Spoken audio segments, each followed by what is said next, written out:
And now, a tale well calculated to keep you in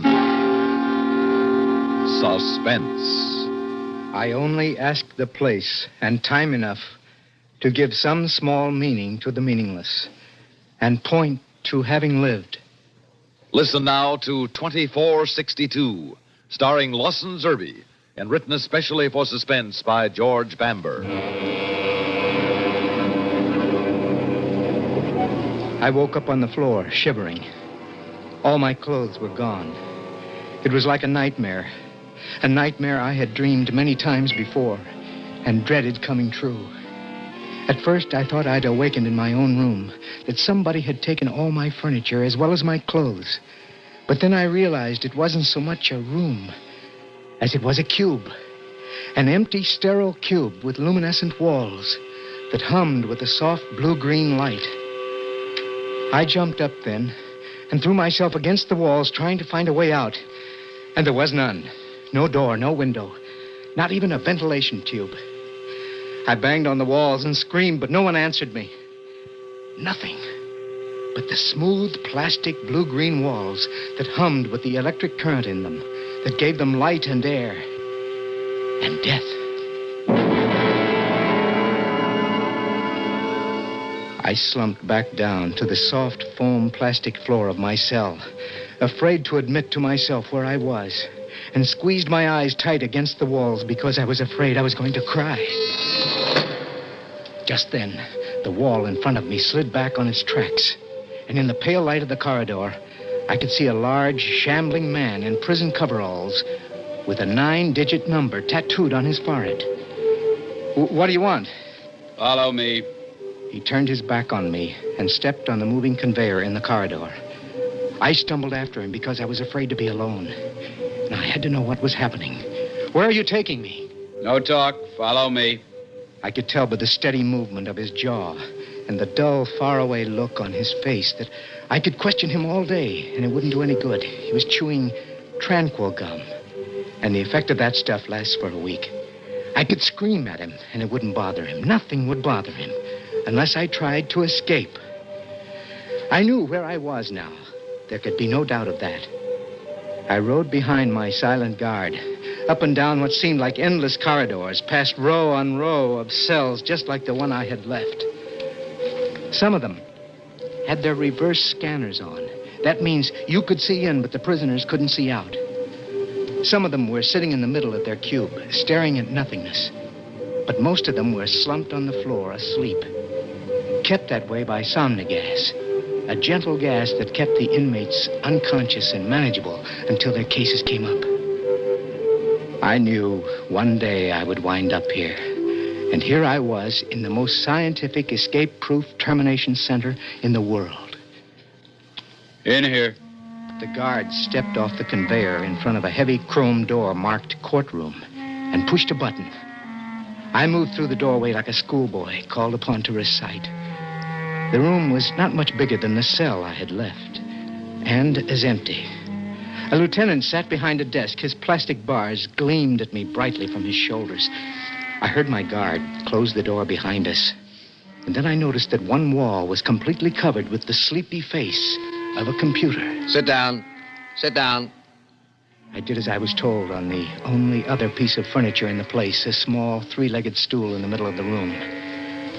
I wished that they had given me some sort of clothes to cover my nakedness because there was a young girl, a secretary, sitting on an electro-writer, taking down everything that was said, feeding it into the computer. Your identity. Frank Smith. I said your identity. I told you, sir. Do not hold up the proceedings. Time is precious.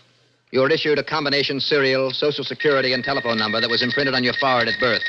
From here, it appears to be 108-303-715. Is that correct? That is the number tattooed on my head. Clerk, let the record show the subject is hostile. Yes, sir.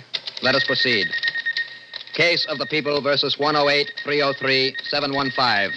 Convened in the first court at 1800 hours in this day of our world, 18 of November, 2462. 108-303-715, you are charged with 2 counts.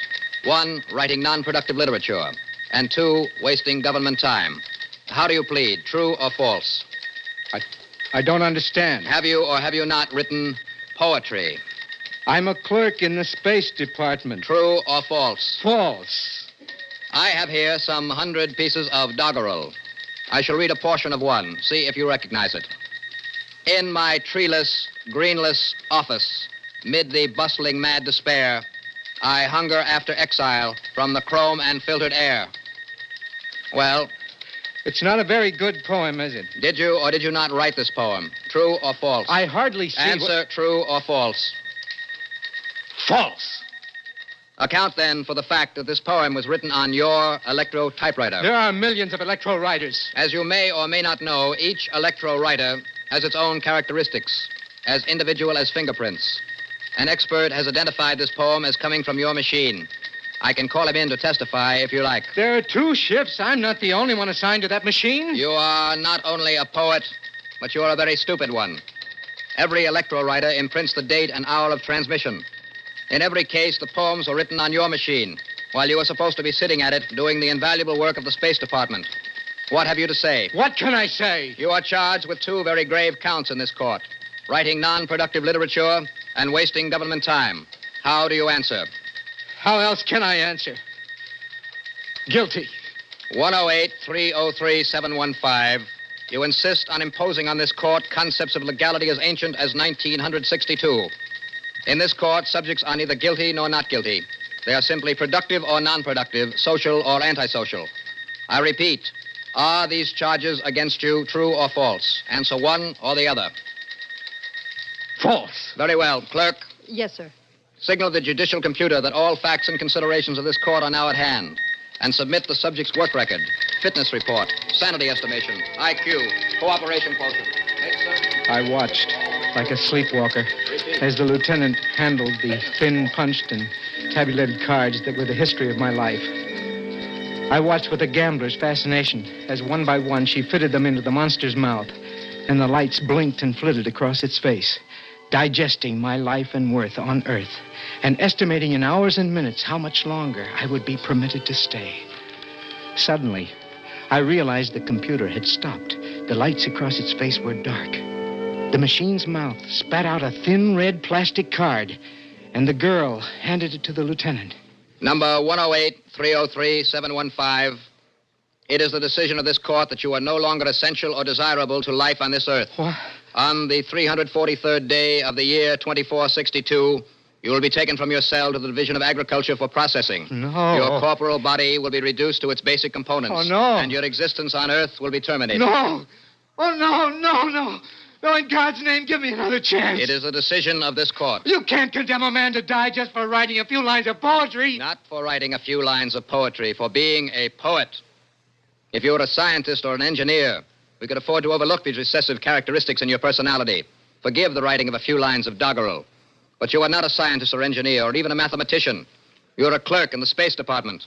And according to your work record, not very good at that. I have no head for figures. At a time when the world is crying out in need of mechanical and technical brains, the best you're suited for is rhyming lists of words on scraps of paper.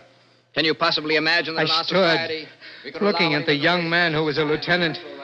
Saw his eyes on me, his lips move, but no sound came out. Everything he said was true. The world was in trouble. 300, 400 years ago, they thought they were having a population explosion. They should see it now. People live as far beneath the ground as they did above. New York was built out 30 miles over the water, and people commuted to work from as far away as Ohio and Michigan. Even the deserts were populated.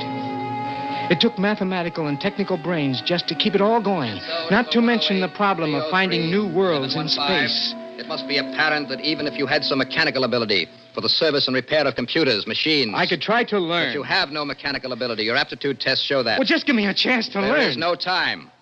The world needs these talents now, not a year from now, months from now. Well, all I want is to live. We all want to live. That's the whole problem. The function of this court is to weed out the people who are not necessary to the continuation of life from those who are. Artists, philosophers, theologians, and poets are not necessary. You have been found to be a poet. I appeal to the mercy of the court. There is no mercy in a mathematical Well, equation. give me another chance, just one. Number 108-303-715, you are wasting the court's time. I have many more cases to deal with today. As you stand now, you are a drain on the Earth's natural resources. In exactly 20 days from now, you will contribute to them. Case dismissed. Look, I have one favor to ask. Everyone is granted one last request. What is it? I have the right, do I not, to spend my remaining days conscious? Yes, but you should request semi-gas. Time goes much faster when you're asleep, and then the end is not so painful. I want to spend my last days conscious. Conscious? Why? So I can write. Right? Yes, write. I wouldn't have to have an electro-writer in my cell. Just an asthmatic pen would do. I know how to use a pen and some paper. I know you have no power over the decision of the court, but just this one last request is one man to another. Very well. Orders will be left that a pen and paper are to be placed at your disposal. Oh, thank you, sir. Thank you. No more can be granted than the law allows. You may spend your remaining days on Earth conscious and writing gibberish or poems or whatever you wish. Next case. I had to bite my tongue to keep from shouting and turning handsprings all the way back to my cell. I had won the right to remain conscious during my last days on Earth. The right to have one more chance at life and freedom. I realized fully how small that chance was. In the days when men still believed that crime was cured by punishment, my cell would have been a jailer's dream. The smooth plastic walls were flawless. I searched the whole cube and found no more than the first time I saw them, not even the little pinholes that admitted the gas that finished you.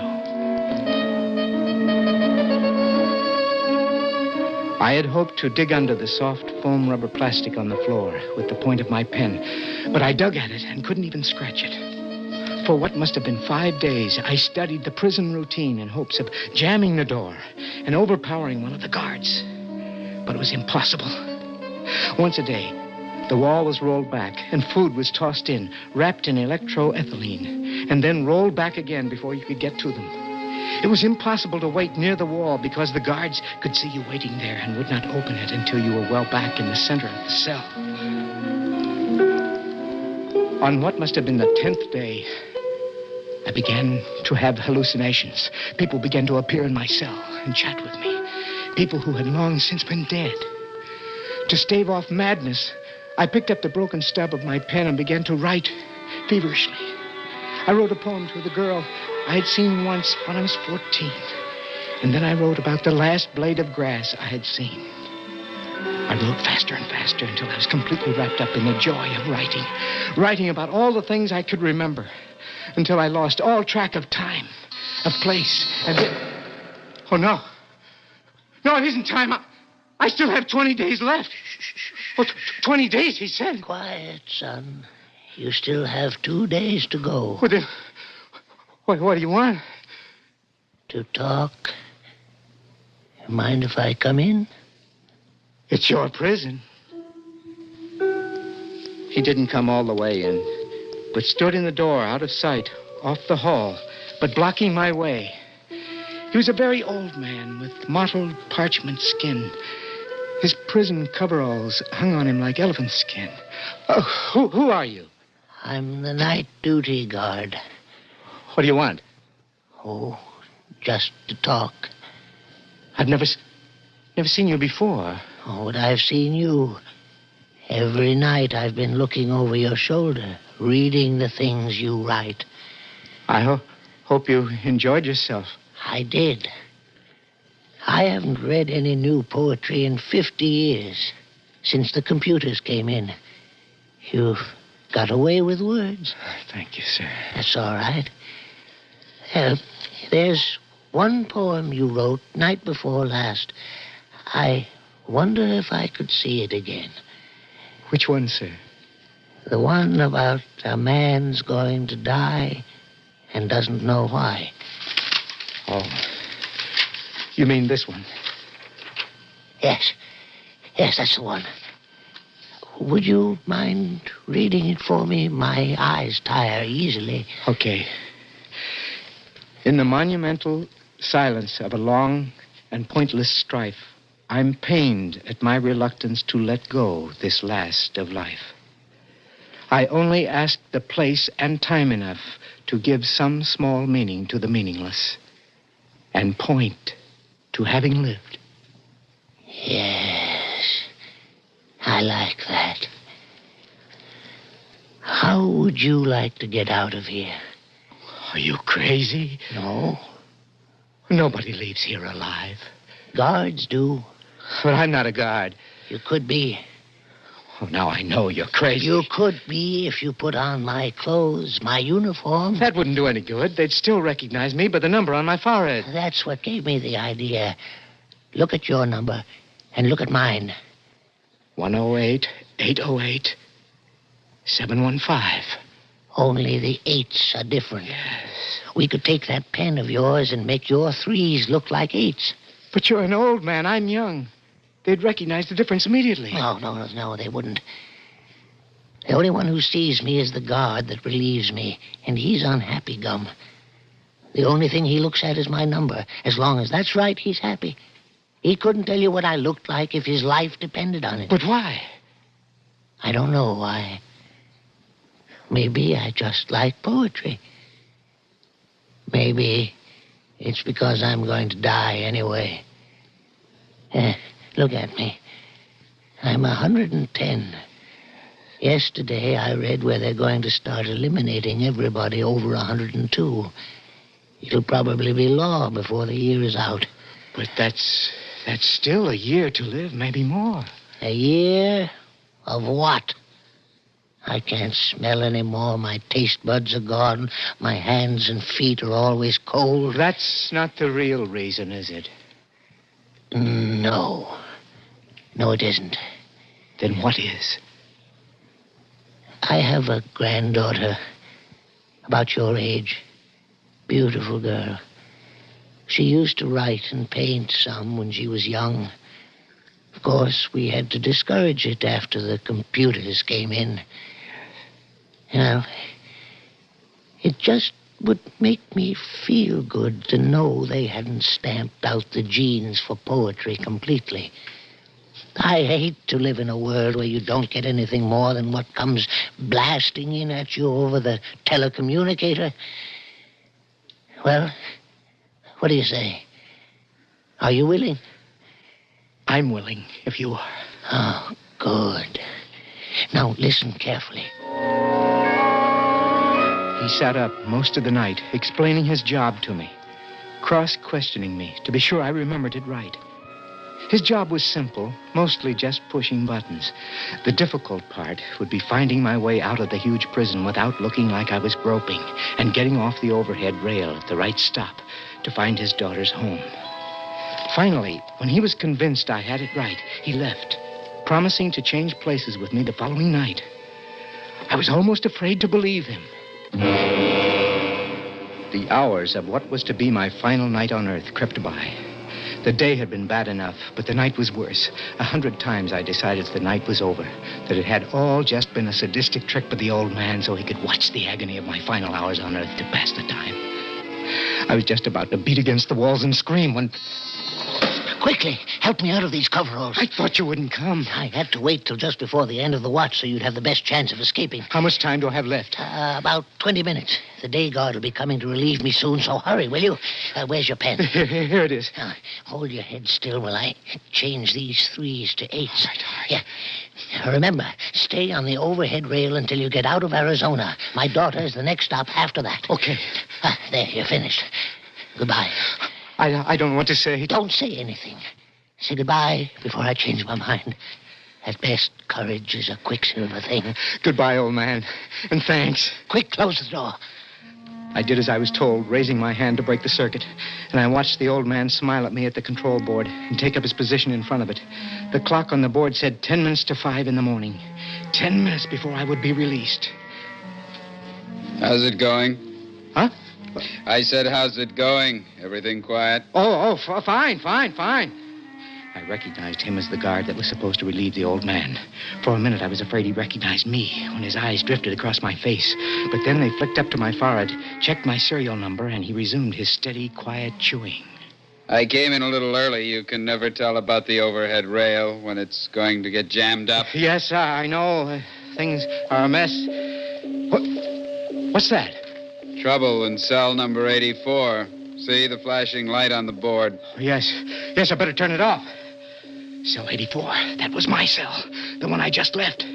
That meant the old man was probably banging on the walls. I see cell 84 is scheduled for termination this morning. Probably lost his nerve. They should make them all stay under Sami gas while they're here. Makes them easier to handle that way. I can't turn the alarm off. Of course you can't. As long as he's hammering on the walls and screaming that way. You better go down, see what he wants. Do I have to? Of course you do. It's the law. He might have something more he wants to say. I walked down the hall, feeling the guard's eyes on my back. I didn't dare argue with him anymore for fear that he would become concerned. It was all over now. I knew it was all over. I could see the old man beating on the walls of his cell beyond the transparent plastic wall, screaming soundlessly. He had changed his mind. He wanted to live. In a minute, he would be running down the hall, shouting for help. And in 2 hours, I would be dead. I raised my hand to break the electric circuit. Oh, there you are. I was afraid you wouldn't come back. You took the poems with you, and I couldn't remember that one. All I can remember is I only ask the place. I can't remember how it ends. I only ask the place and time enough to give some small meaning to the meaningless and point to having lived. Yes. That's it. And point to having lived.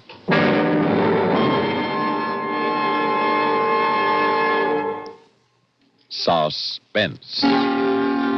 You've been listening to 2462, starring Lawson Zerbe, and written especially for Suspense by George Bamber. Suspense is produced and directed by Bruno Zerato Jr., music supervision by Ethel Huber.